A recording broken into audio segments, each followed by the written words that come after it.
Good morning, students. In last class already we have discussed about that combination of and arrangements of magnets.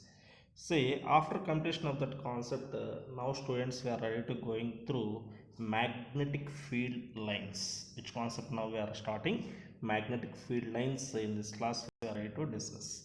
And a few more characteristics is present for this magnetic field lines. That magnetic field lines characteristics also we will discuss, students. Say, students, in previous classes, especially in electrostatics, nothing but in electric charges concepts, we are discussed about electric field lines.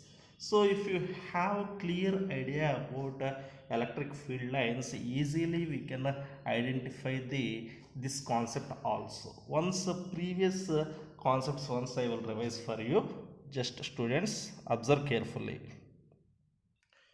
See, students, if suppose this is one positive charge is present like this, means in previous classes we are clearly discussed, for example, these are the electric field lines coming out normally from this positive charge. Okay, for example, this is negative charge, means here electric field lines coming towards like this.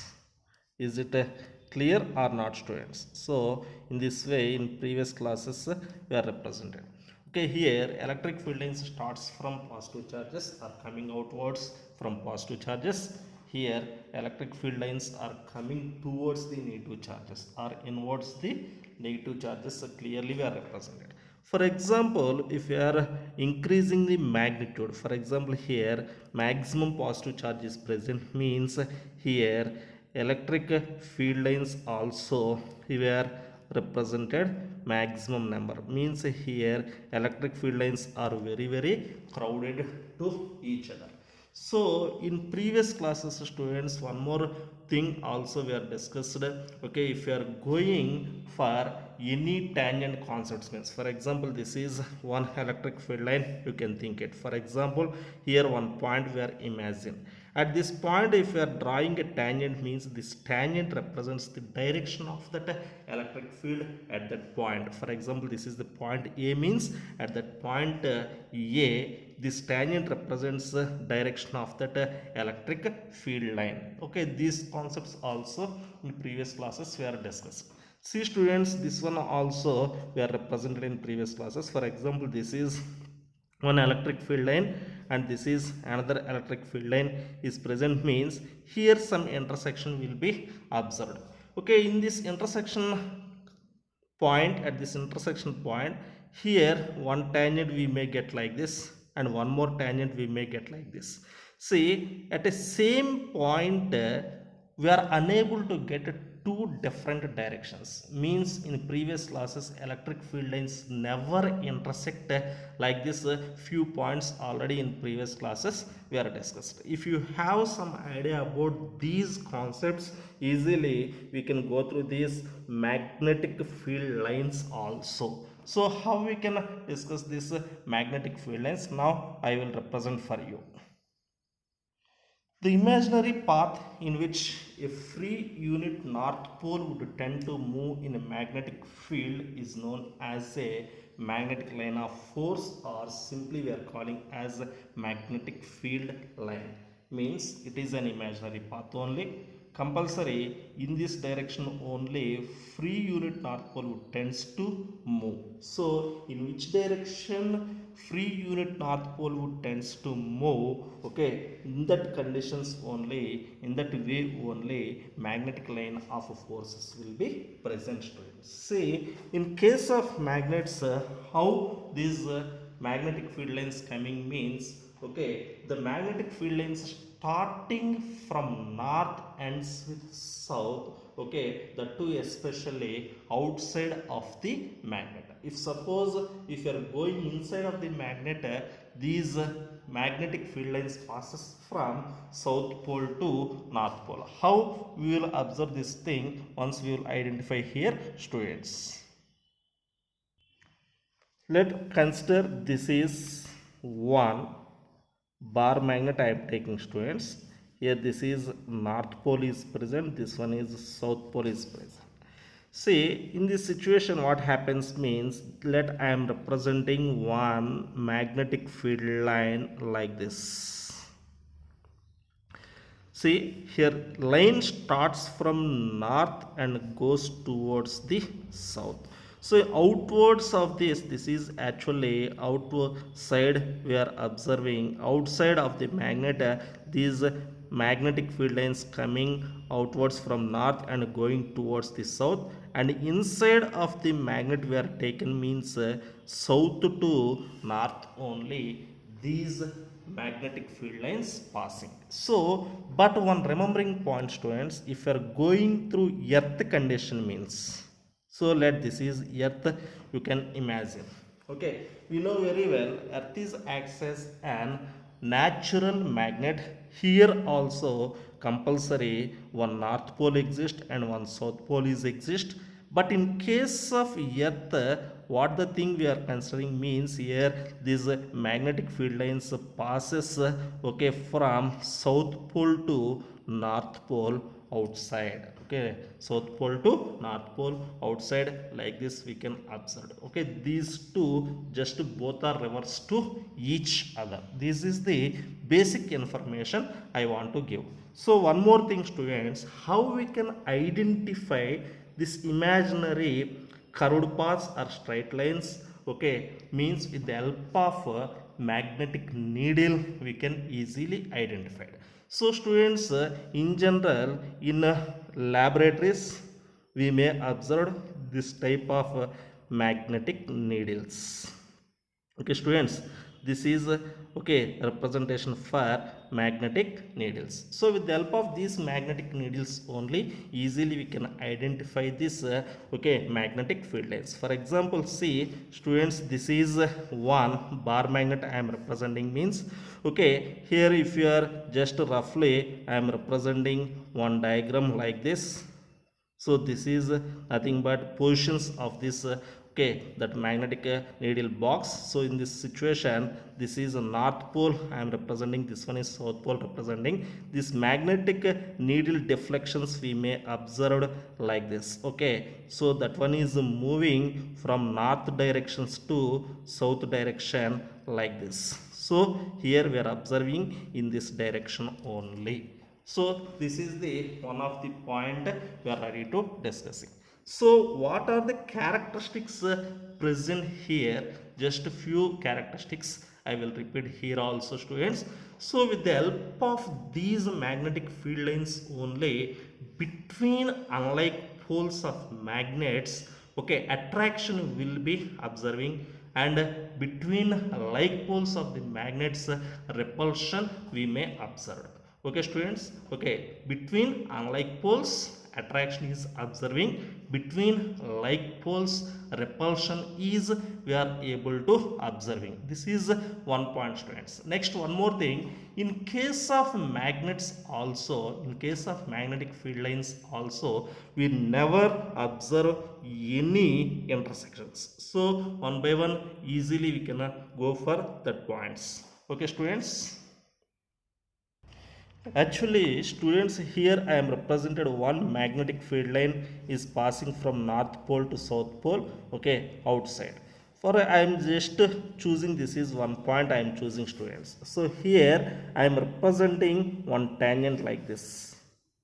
This tangent represents the direction of the magnetic field line at the chosen point P.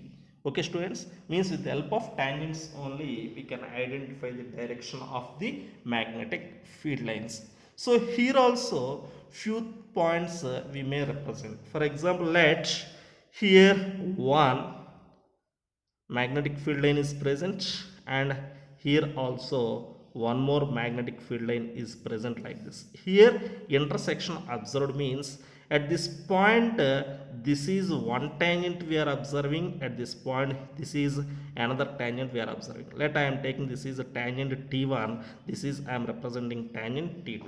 So at a point P, here how many tangents we are observed? Two tangents is observed, but at a single point only one direction is present. So here these two tangents representing two directions, so it is not possible in magnetic field lines. Okay, students.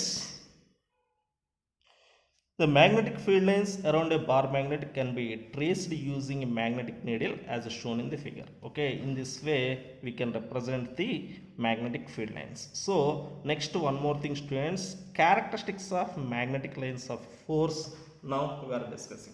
First point, how it is present means magnetic field lines are closed curves outside the magnet.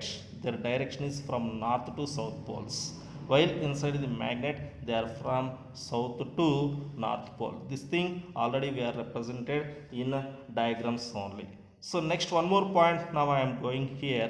Tangent at any point to the field line gives the direction of the magnetic field at that point. Means with the help of the tangent drawn at any particular point only we can identify the direction of the magnetic field line. So next one more thing students, two magnetic field lines never intersect. Now I am discussing that one also.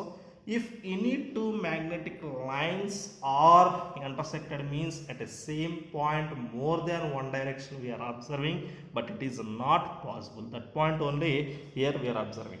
So next this point also now we are discussed clearly. Due to this magnetic field lines only unlike poles are attracts, means impact of these magnetic field lines only in between magnets attractions and repulsions are we are observing. See students, in next coming chapters we are ready to discussing about solenoid. What is a solenoid? First we want to discuss. Okay, in case of solenoid, one hollow pipe will be present. For example, this is one hollow pipe. This hollow pipe having length L is present and radius R is also present. See students, for this hollow pipe we are continuously wounding one wire like this. One wire we are continuously wounded like this. When we are allowing some current in this wire, after some time what will happen means when current is passing along this wire wounded to this okay hollow pipe, this hollow pipe is behaves as a one bar magnet. This hollow pipe or this system acts as bar magnet. This total system only just we are calling as a solenoid. Means simply we may call that when a hollow pipe is wound with a conducting wire, when we are allowing some current in that wire, that total system is behaves as a one bar magnet. That system only we are treated here as a solenoid. Okay students, you are getting one idea about solenoid now. See this point once observe carefully students. The magnetic field lines of a magnet and a solenoid form a continuous closed loops. Means in case of solenoid also continuous closed loops we are ready to observing. So one more thing students, by using two different magnets, okay, we are placing very near to each other means okay both the magnets okay produces magnetic field lines. At some locations magnetic field lines are not present.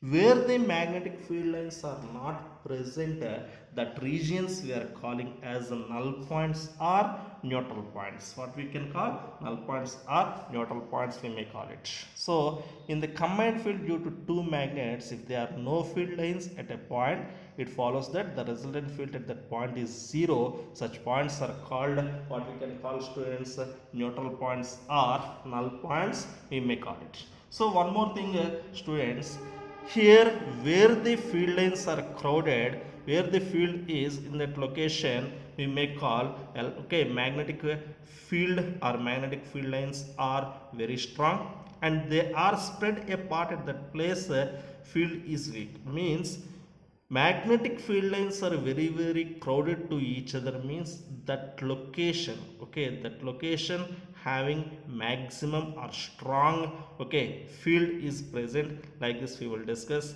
Where the magnetic field lines are spread apart, that thing at that locations that field is becomes weak only we are treating. That is one point in these characteristics we are ready to discussing, students. Now we are ready to discussing about a last point in characteristics, that is nothing but uniform magnetic field. In case of uniform magnetic field lines are straight and parallel to each other. Straight and parallel to each other. Where the magnetic field lines are straight and parallel to each other, the type of fields were treated as a uniform magnetic field. So if the magnetic field lines are straight and parallel and equally spaced, the magnetic field is said to be uniform. So the type of field only we are calling as uniform magnetic field. Uniform magnetic field will be represented like this, students. For example, all these are straight and parallel to each other. This one only we are calling as a magnetic field lines representation. So after completion of this thing, we are ready to going about Coulomb's inverse square law in magnetism. Coulomb's inverse square law in magnetism is very important and easiest concept, students. So once remember previous knowledge also. Here I am ready to discussing three things. First one, I am going for gravitation concept. Gravitation concept I am thinking. Here charges and fields. Charges and fields are nothing but electrostatics concept. Electrostatics I am representing. Here magnetism. About magnetism I want to discuss, students. Here overall how many things? Three things now I am discussing here. In gravitation we have some knowledge. For example, this is one mass m1, this is another mass m2 is present, separated by distance r.